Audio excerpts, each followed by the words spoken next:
ಮನೆಯಲ್ಲಿ ಬೇರೆ ಬೇರೆ ರೂಮ್ ನಲ್ಲಿ ಇರ್ತಾರ ಅವರು 3 ಜನ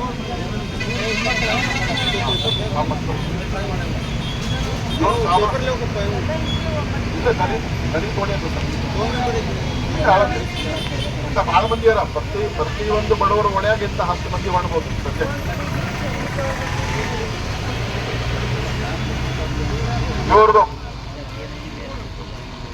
ಇವ್ರದ್ದು ಗತಿ ಏನಂದ್ರ ಇವ್ರ 3 ಮಕ್ಕಳ ಕಡಿಗಾರ.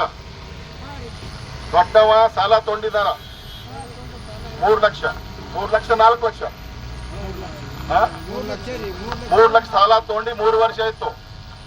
ಅದ್ರಾಗ 2.5 ಲಕ್ಷ ಕಟ್ಟಿದ್ದಾರೆ. ಮತ್ತ 4.5 ಲಕ್ಷ ಈಗ ತುರಂತ ಕಟ್ಟಿರ್ತಾರ. ಈಗ ತುರಂತ ಕಟ್ರಿ ಒಮ್ಮೆ 4.5 ಲಕ್ಷ. ಫೈನಾನ್ಸ್ ಹೆಸರು ಏನು ಕೊಟ್ಟು ತಂದಾರ ಕೊಡ್ತಾರೆ ಸರ್. ಅವ್ರು ಬಂದೆ ಅಕಸ್ಮಿಕ್ ಬಂದೆ ಆ ಫೈನಾನ್ಸ್ ದವರು ಸರ್ 2 ಪೊಲೀಸ್ ಸಿಬ್ಬಂದಿರು ಬಂದಿರಂತ. ಯಾರು ನೋಡ್ರಿ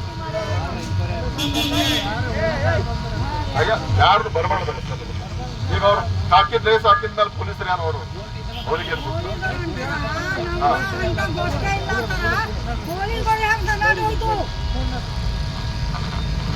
ಈ ಪ್ರಕಾರ ನಡೆದಿದ್ದು ಘಟನೆಗಳು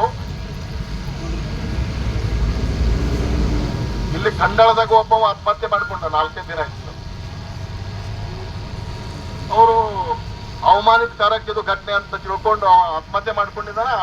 ಎಲ್ಲರೂ ಸೇರಿ ಜೀವಂತ ಅನಂತ ದವಾಖಾನೆಗೆ ಒಯ್ದಕ್ಕೆ ನೋಡ್ಯಾರ. ಸತ್ತಿದ್ದವ ಆಮೇಲೆ ಮಣ್ಣು ಮಾಡ್ಯಾರ. ಹೋರಾಡಿದಾಗ ಹಂಗೆ ಇದು ದಿನನಿತ್ಯ ಹೆಚ್ಚಾಗ್ತಿರೋ ಘಟನೆಗಳಿಗೆ ನಿರ್ಬಂಧ ಹಾಕ್ಲಿಕ್ಕೆ ಅವ್ರೀಗ ಮೀಟಿಂಗ್ ಕರೆದ ಅಂತ ಹೇಳ್ದ. ಆ ಟೈಮಿಗೆ ಬಂದಿದ್ರಲ್ಲ ಆ ಎಲ್ಲ ಫೈನಾನ್ಸ್ ಅವರು ಯುವ ಆಡೋರಿಗೆ ಸಾಲ ಕೊಡ್ತಾರೆ. ಅವ್ರ ಎದುರುಗಡೆ ಯಾರೋ ಕಂಪ್ಲೇಂಟ್ ಮಾಡಲ್ಲ. ಯುವ ಆಡೋರು ಕಂಪ್ಲೇಂಟ್ ಮಾಡಲ್ಲ. ನಾವು ಒಂದ್ ಮಾತ್ರ ಅರ್ಥ ಮಾಡ್ಕೋಬೇಕು. ಯುವ ಆಡೋರೀಗ ಅವ್ರು ಸಾಲ ಕೊಡ್ಬೇಕೇನು ಬೋರ್ಡ್ ಹಚ್ಚಿ ಕೊಟ್ಟಿದಾರ. ಅಷ್ಟರಲ್ಲಿ ಕಾನೂನು ಪ್ರಕಾರ ಅವ್ರ ಮೇಲೆ ಕ್ರಮ ಕೈಗೊಳ್ಳಬೇಕು. ಮತ್ತೊಮ್ಮೆ ಈ ತಾಲೂಕಿನಲ್ಲಿ ಇದ್ದಿರುವ ಎಲ್ಲ ನೇವಾದೇವಿ ಸೌತ್ಯದವ್ರೀಗ ಮೀಟಿಂಗ್ ಕರೆದು DR ಅವ್ರಿಗೆ ಕರೆದು ಅವ್ರಿಗೆ ಖಡಕ್ ಆಕ್ಷನ್ ತಗೋಬೇಕು. ಅವ್ರ ಮೇಲೆ ಇಂಡಿವಿಜುವಲ್ ಆಗಿ ಕಂಪ್ಲೇಂಟ್ ಕೊಡ್ರಿ ಅಂತ ಕೇಳಿದ್ರಿ. ಇದು ಇಂಡಿವಿಜುವಲ್ ಆಗಿ ಕಂಪ್ಲೇಂಟ್ ಆಯ್ತು. ಒಂದು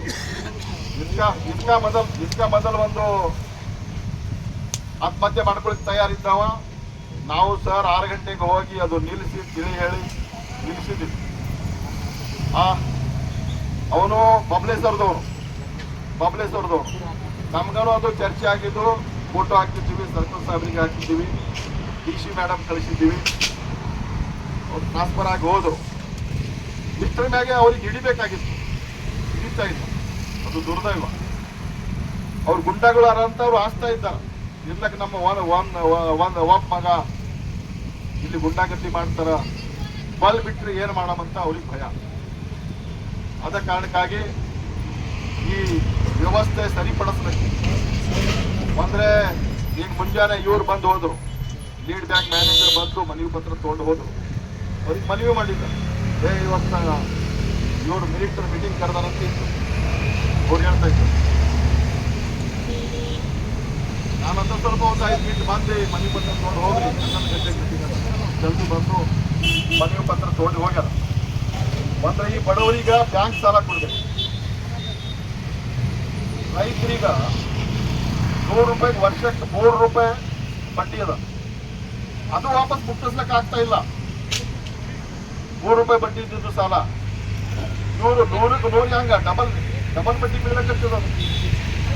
ನೋಡ್ರಿ 3 ವರ್ಷನಾಗ ಅವರು 2.5 ಲಕ್ಷ ಕಟ್ಕೋತ್ ಬಂದಾರ. ಮತ್ತೆ 4.5 ಲಕ್ಷ ಮಾಡ್ಯಾರ. ಅದು ಯಾವ ಬಡ್ಡಿ, ಯಾವ ನಿಯಮದಾಗ ಯಾರು ಆದೇಶ ಕೊಟ್ರು? ಅವ್ರೀಗ ಬೋರ್ಡ್ ಹಚ್ಚಿ ಕೂಡಕ್ಕೆ ಅವ್ರಿಗೆ ಪರ್ಮಿಷನ್ ಯಾರು ಕೊಟ್ರು? ಸಾವಿರಾರು ಗಾಡಿಗಳು ಕೊಳಿಲಕತ್ತವ. ಶ್ರೀರಾಮ್ ಫೈನಾನ್ಸ್, L&T ಎಲ್ಲರ ಮ್ಯಾಗ ಯಾರ್ದು ನಿಗರಾಣಿ ಅರ್ಥನೇ ಆಗ್ತಾ ಇಲ್ಲ.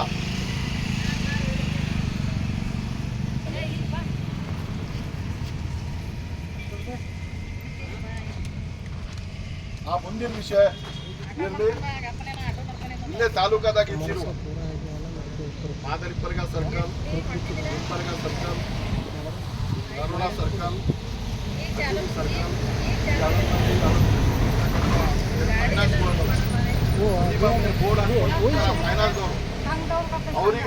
ಅವರಿಗ್ರೆ ಕರೆದು ಒಂದು ಸಭೆ ಆಗ್ಬೇಕು.